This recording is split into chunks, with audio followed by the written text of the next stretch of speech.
Au niveau de la fièvre, Hop, pardon. 36,6, pas de fièvre. on a 3 remorqueurs qui débutent le chargement. Le plus gros remorqueur, on a 6 membres d'équipage. Les personnes qui débutent le chargement vont vivre à peu près 7 à 8 jours ensemble dans un espace qui est quand même relativement confiné. La vie du remorqueur, nos remorqueurs font entre 16 ou 21 mètres. Il faut à tout prix que les personnes puissent savoir que leur collègue est au moins négatif. Bien mettre la tête en arrière, baisser le masque. À partir du moment où on a une levée de doute sur l'équipage du minéralier, le chargement peut commencer. Nous, maintenant, à la co-transmission, on a rajouté, pour que le chargement commence, on fait réaliser les tests antigéniques. C'est au bout de 15 minutes d'attente que le résultat tombe. Patrick est négatif. Il embarque aussitôt sur le Pélican, un remorqueur de 21 mètres de long, direction le wharf de chargement. Il est rassuré pour lui et ses collègues. Nous, on est 7 à bord. Hein. On se rencontre tout le temps, on se touche tout le temps. Et là, maintenant qu'on est un peu négatif, positif, ça veut que négatif, ça veut dire que c'est un peu bon pour nous. Voilà. On se sent mieux en sécurité. Quoi. Même si dans cet espace réduit, les gestes barrières ne sont pas forcément respectés, Patrick se sent en sécurité à bord. On est plus en sécurité de rester sur le bateau que d'aller rentrer tous les soirs à la maison et de revenir le matin à 4 h du matin. Obligé qu'il y a contact le soir, quelque part, la famille, même la famille. Ici, en restant 8 jours ou 10 jours, on est un peu en confinement, parce qu'on ne voit personne, c'est juste nous, c'est tout. Et on se sent plus en sécurité. Sur l'ensemble des 16 tests effectués durant la matinée, tous se sont révélés négatifs. Le personnel navigant a ainsi pu embarquer à bord des remorqueurs pour une durée de 8 à 10 jours. En ce moment, dans les plaines de Vaud, malgré l'aridité de la saison, Jérôme, maraîcher, s'est lancé un défi, planter divers légumes. À son plus grand bonheur, tout se passe bien, mais des visiteurs viennent la nuit visiter ces délicieux melons. Là, on voit avec les poules sultanes sont venus faire un tour dans la nuit, ils m'ont bouffé. Ils me bouffent à peu près un cajot au soir de melons. Voilà, on est envahi là avec le sec qui arrive. C'est le seul souci qui anime son exploitation. Concernant cette période de crise sanitaire qu'on traverse, 2 facteurs ont été primordiaux pour l'écoulement de ces produits. Le premier, la qualité de ces légumes, et le second, le sens de l'anticipation des colporteurs. Les colporteurs ont vite réagi, ils ont tout de suite fait leur attestation, ils ont mis les masques, nous aussi les masques, les gants quand ils arrivent. Ça, en fonction de leur commande, parce qu'ils ont plus les marchés, donc ils travaillent certainement qu'avec des grossistes ou des magasins. Et oui, ils ont vraiment changé leur jour de passage. Alors, par exemple, dimanche dernier, j'ai chargé un colporteur, là, carreaux fruits et légumes, pour certains qui connaissent. Et ils sont venus dimanche charger parce qu'ils ne pouvaient pas partir dans la nuit avec le couvre-feu, quoi. Donc on a fait les ramassages samedi, fini dimanche matin. Et non, cette crise-là, elle a été bien... tout le monde savait ce qu'il y avait à faire. Donc ça s'est bien passé pour moi, j'ai pas eu de perte en production. Les 2 cajots de melons cueillis ce matin vont être desservis aux petits commerçants du coin. Des légumes frais pendant cette période trouble, ça fait toujours du bien.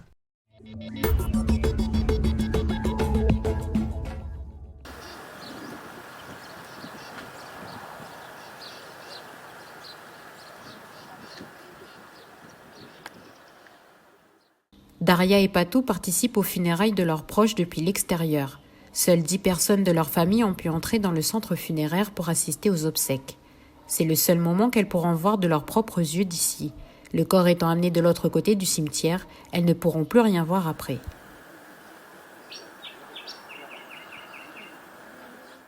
Dans le cortège qui accompagne le corps, les membres de la famille s'efforcent de respecter la distanciation, mais aussi de respecter le timing.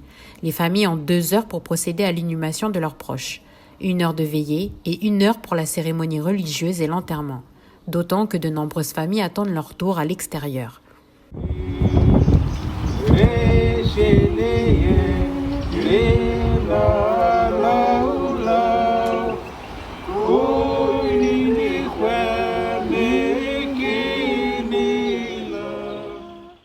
La cérémonie terminée, les membres de la famille sortent du cimetière pour rejoindre les autres proches venus assister à l'enterrement depuis le parking. C'est sur la route que ces derniers procèdent rapidement aux cérémonies coutumières avant de se quitter pour que chacun retourne à son foyer respectif pour respecter le confinement.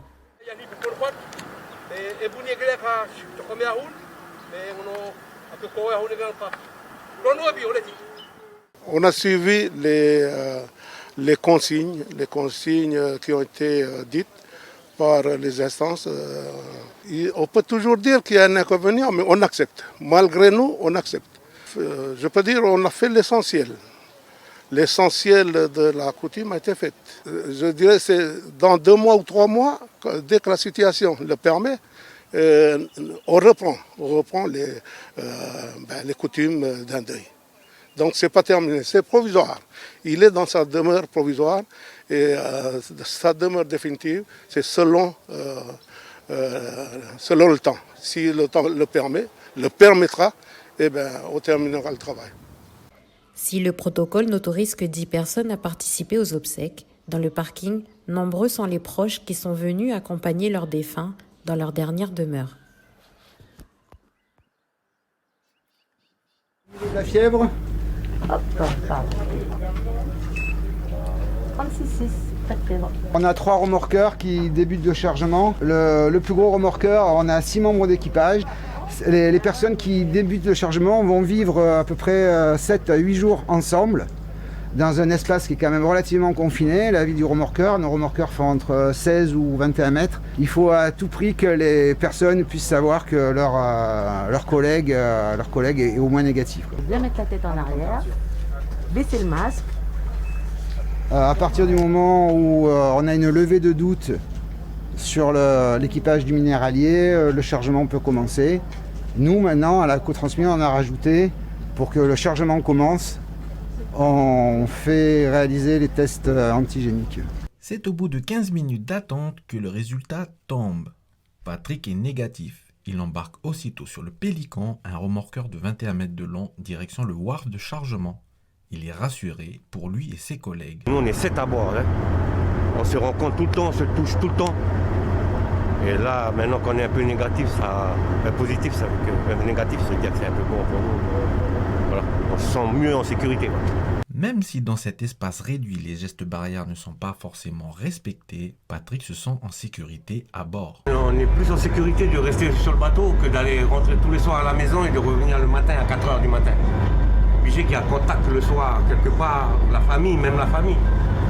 Ici, en restant 8 jours ou 10 jours, on est un peu en confinement parce qu'on ne voit personne, c'est juste nous, c'est tout. Et on se sent plus en sécurité. Sur l'ensemble des 16 tests effectués durant la matinée, tous se sont révélés négatifs. Le personnel navigant a ainsi pu embarquer à bord des remorqueurs pour une durée de 8 à 10 jours.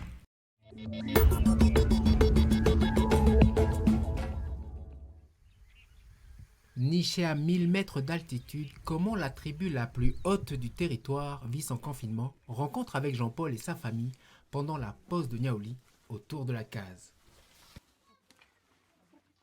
Depuis le confinement qui est arrivé, nous on est toujours ensemble, on travaille ensemble. Et quand la mairie a envoyé la formation pour descendre faire le vaccin, tout le monde est descendu faire le vaccin. Puis voilà, quand on est remonté, c'est comme si... Oui, la maladie n'est pas là, quoi. On se donne la main comme tous les jours qui passent. On a confiance entre nous.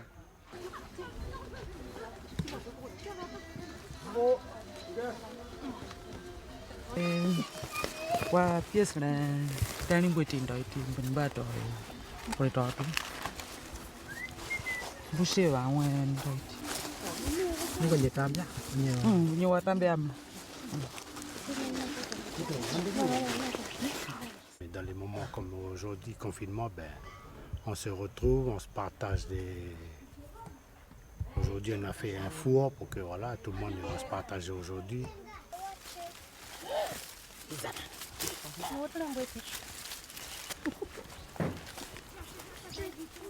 Malgré ce cadre rassurant et l'isolement, Jean-Paul est quand même prudent. On fait attention à ces gens-là qui montent du village, qui viennent passer le week-end ici, parce que voilà, on ne sait pas s'ils sont fait vacciner, c'est comme voilà, la maladie est au village. On est positif dedans, puis ils emmènent la maladie ici à la tribu. Oui, parce qu'il y en a qui va prendre point d'Achaoué là, en bas. Nous, on peut faire Bopop, puis on descend. Ouais, voilà. Bopop, Netchat, enfin toutes les trois, comme on est trois. Toi, tu seras avec qui, Francky? Pour l'instant, tout seul. Tu prends le bas, nous, on prend Bopop, Netchat, Néami, Noélie, tout ça, puis on redescend. Ok, allez. Les denrées alimentaires collectées par le CCAS et la Banque alimentaire seront distribuées selon des critères bien précis. Les bénéficiaires sont pour la plupart des familles avec de faibles revenus, voire monoparentales, ainsi que des personnes en situation de handicap. Pour Franck et Tatiana, direction le quartier des Cigales, puis la tribu de Konyambo. On a essayé de composer à partir des produits de première nécessité. Donc voilà, c'est des produits secs principalement. Donc voilà, du riz, on a de l'huile, on a quelques conserves, on a voilà, des paquets de soupe, des choses faciles à préparer, avec voilà, de quoi prendre son petit déj le matin. Ça va bien? Du coup, je te pose là? Oui, je pose là.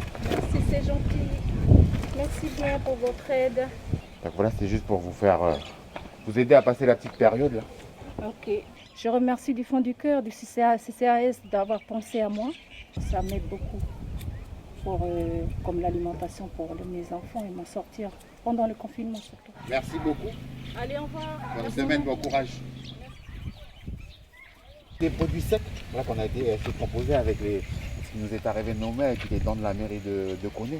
Voilà, c'est pas grand chose, mais voilà. Oui, merci. Ça aide un peu le quotidien. Tu as eu la visite un peu du médecin? Dans la semaine, là, normalement, il doit passer. Cette semaine? Oui, okay. La semaine, là, normalement. Rosina, avec Thierry? Oui, voilà.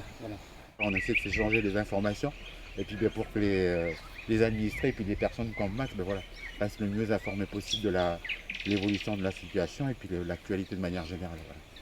La distribution de ces denrées alimentaires, c'est aussi une façon pour l'équipe communale de garder du lien avec ses administrés et de rompre ainsi l'isolement dont certains souffrent et que la crise sanitaire accentue chaque jour un peu plus. Après plus de 3 mois de confinement, les habitants vaccinés de l'État de Nouvelle-Galles du Sud, dont Sydney est la capitale, devraient retrouver leur liberté à la mi-octobre, date à laquelle 70% des habitants de cet État auront un schéma vaccinal complet selon les autorités australiennes.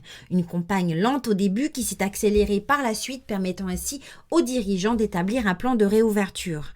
En ce qui concerne les personnes non vaccinées, celles-ci devront attendre au moins jusqu'au 1er décembre pour pouvoir jouir des mêmes libertés, puisqu'à ce moment-là, 90% de la population en âge d'être vaccinée devrait l'être. Du côté du pays du soleil levant, c'est l'état d'urgence sanitaire lancé il y a plus de 3 mois pour freiner la crise qui sera levé ce jeudi, car plus de 58% de la population nippone est totalement vaccinée. Néanmoins, des restrictions vont continuer à s'appliquer pendant 1 mois afin d'éviter la résurgence de l'épidémie. Cela concerne les lieux de restauration et l'événementiel. Enfin, en raison de la progression de sa campagne vaccinale, l'archipel des Fidji devrait rouvrir ses frontières à partir du 1er novembre. Actuellement, 43,5% de la population fidjienne a un schéma vaccinal complet. Le gouvernement fidjien espère que d'ici là, qu'au moins 80% de sa population sera vaccinée contre la Covid-19. Rappelons que Fidji est l'un des rares pays à avoir imposé la vaccination obligatoire pour les employés du public comme ceux du privé.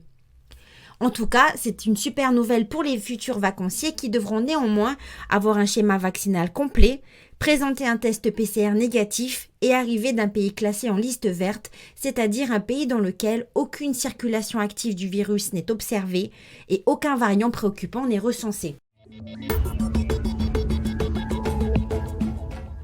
François, 22 ans, a été contaminé par sa compagne à la Covid-19. Le jeune homme non vacciné fait partie des 25 patients infectés pris en charge dans cette unité de 30 places dédiée à la Covid-19. Franchement, c'est dur, quoi. Tu peux plus bouger, tu n'arrives plus à marcher 2 mètres, tu n'arrives plus à communiquer avec les médecins pour dire où tu as mal ou pas. La seule chose que tu peux faire, c'est garder ton souffle pour respirer, puis c'est tout. Dans cette aile du Medipol, les soins consistent en un apport d'oxygène ou un traitement aux corticoïdes.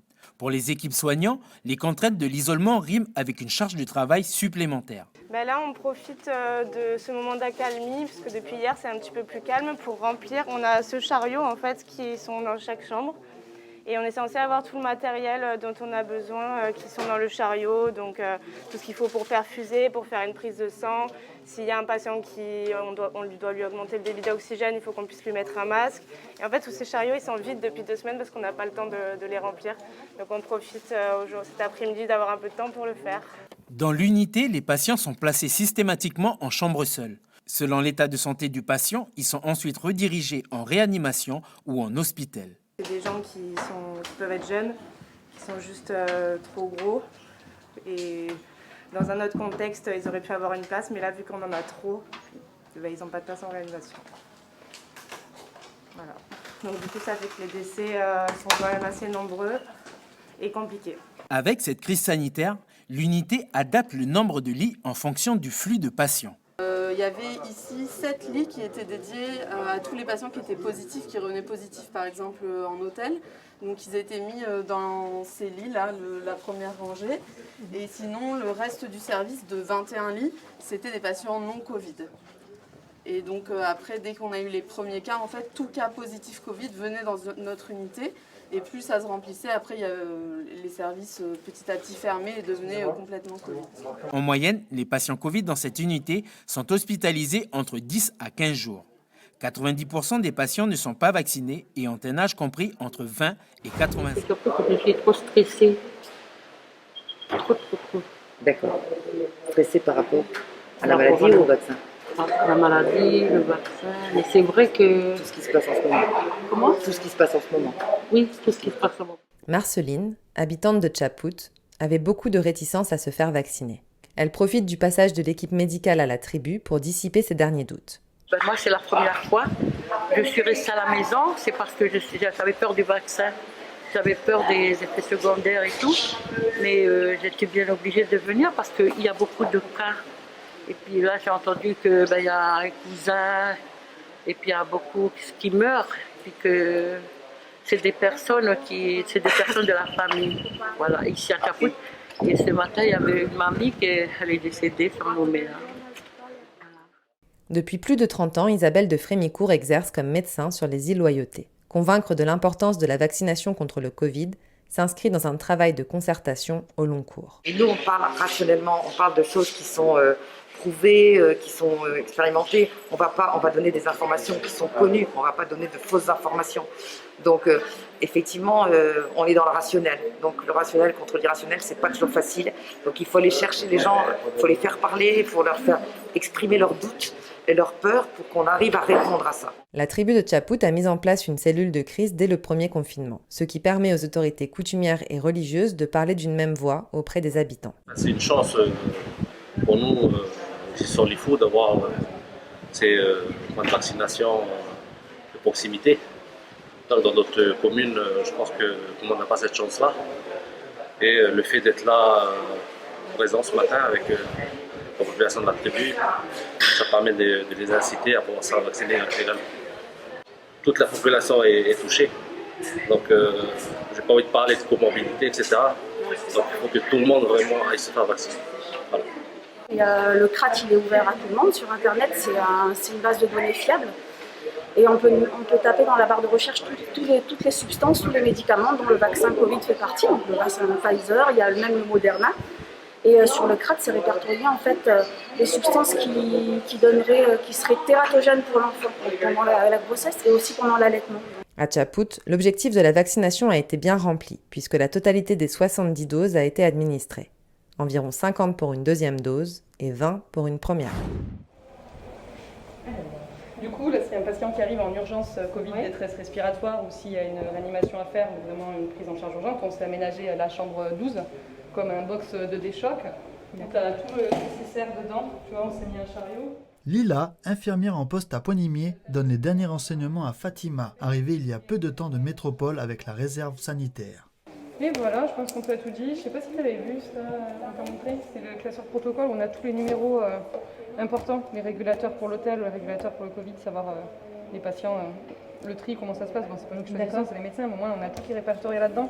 Fatima a découvert depuis peu l'unité Covid de Pointe-Nimier. Néanmoins, elle n'en est pas à sa première mission avec la réserve sanitaire. La Nouvelle-Calédonie était Covid-free pendant plus d'1 an et demi. Et dans les précédentes missions, la Covid était déjà présente au sein des dom-toms dans lesquels j'ai été. Donc là, c'est vraiment une mise en place, vraiment, en tout cas de moins dans ce service-là, une création de services Covid, quoi. Habituellement, on arrive déjà dans des services Covid. Et d'un coup, on se posait pas mal de questions au niveau protocole, même des choses comme l'habillage, le déshabillage, le positionnement des patients. Il y a beaucoup de choses qui sont arrivées d'un coup, donc ça nous rassure que vous arrivez et que vous nous apportiez des techniques un petit peu dont on n'a pas l'habitude. Merci beaucoup. Avec plaisir, merci à vous. À demain. À demain. En plus d'apporter son expérience face à la crise Covid, la venue de la réserve sanitaire a aussi pour mission d'alléger le temps de travail de nos soignants, malmenés depuis le début de la crise Covid en Nouvelle-Calédonie.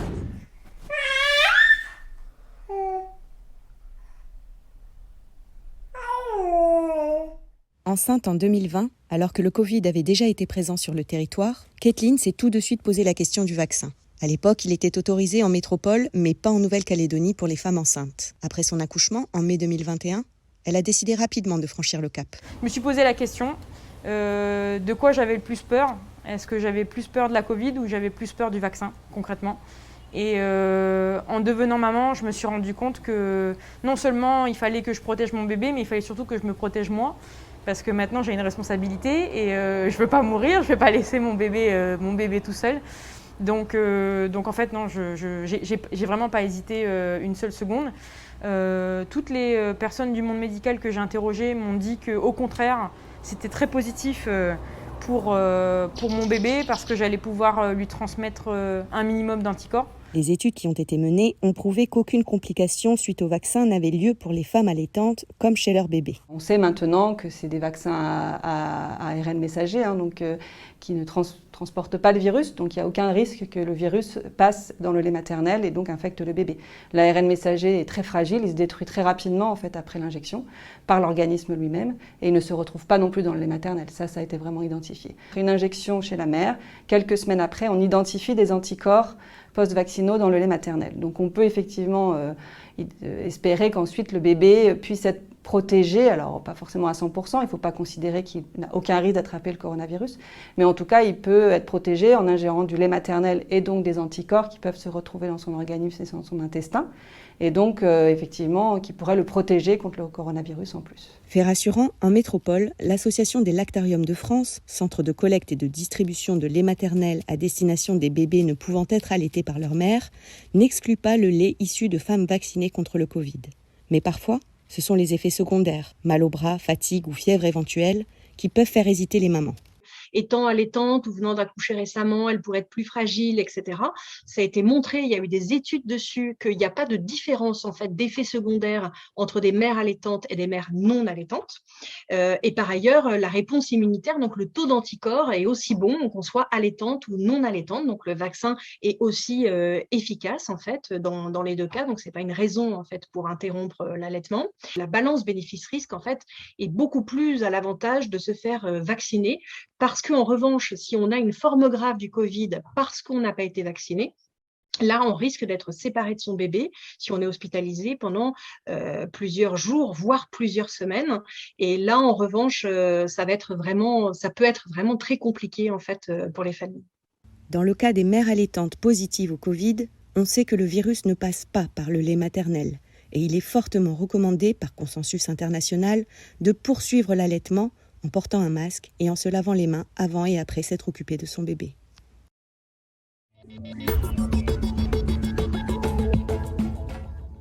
La boîte est composée de l'écouvillon qui va permettre de faire le prélèvement du réactif dans lequel sera plongé le coton-tige et la plaquette de révélation. Pour savoir comment il s'utilise, je vais le faire avec l'aide du pharmacien. Là, il suffit juste de monter au niveau de la narine. Quand on sent une petite résistance, on bascule un petit peu vers l'arrière et là on va tourner 5 fois. D'accord ? D'abord la narine droite et ensuite la narine gauche. Le geste est moins invasif qu'un test PCR, mais doit rester précis pour récupérer suffisamment de sécrétion nasale. Ouais, c'est ça. Parfait. La tige est insérée dans les 2 narines. Ok, nickel. Une fois que c'est fait, on vient mettre justement dans le petit réactif qui est ici. Après 1 minute d'attente, versez 3 à 4 gouttes de la solution sur la plaquette de révélation. 2 et 3. Hop là. Une fois que les 3 gouttes sont ajoutées, c'est là où on va attendre justement les 15 minutes. Au bout de 15 minutes, mon résultat est négatif. Comme on voit ici, il n'y a qu'un seul trait du côté C, donc ça veut dire que le test est négatif. Si le test avait été positif, il y aurait eu un trait du côté T. Ce qui signifie que je ne suis pas contagieuse actuellement. Néanmoins, il faut continuer de respecter les gestes barrières. Si le résultat de votre test antigénique est positif, il faut absolument s'isoler et contacter son médecin traitant pour confirmer le diagnostic. La tarification de ces tests antigéniques n'a pas encore été arrêtée par le gouvernement. Par conséquent, ils seront disponibles en pharmacie courant semaine prochaine.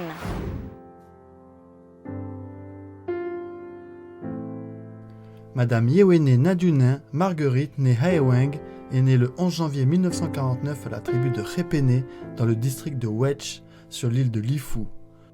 En 1968, à l'âge de 19 ans, elle se marie sur l'île de Maré avec l'emblématique leader indépendantiste et compagnon de lutte de Jean-Marie Tjibaou, Yewene Yewene. Voilà quelques photos de Yéyé. Là, il est avec sa fille. Sa fille, la dernière, elle avait à peine 1 an quand il était parti. Et là, vous avez une photo de nous deux. De leur union naîtra 6 enfants. Elle accompagnera son mari durant toute sa carrière politique. Malgré la disparition tragique de ce dernier le 4 mai 1989, femme de conviction, elle est restée fidèle toute sa vie à sa paroisse et a beaucoup œuvré pour la réconciliation des familles de Maré, Yingen et Ouvéa, ainsi que pour la jeunesse de son pays, notamment au travers de la coupe Yewene, dont elle fut la marraine. C'était un but aussi, il faut rassembler les enfants, il faut leur faire comprendre, il faut que nous on soit devant pour leur expliquer, voilà, c'est votre avenir qui est en jeu là. Il faut que tout le monde met la main dans la pâte pour vous plus tard, pour nos jeunes. C'est ce que je disais aux jeunes, c'est nous on est en train de construire avec vous, mais c'est votre avenir, c'est vous. Parce que nous ne serons plus là demain, mais c'est pour vous. Donc essayez de vous impliquer fortement dans ces choses qu'on met en place pour vous. Madame Yewene Nadunin est morte cette nuit des suites de la Covid-19 à l'âge de 72 ans.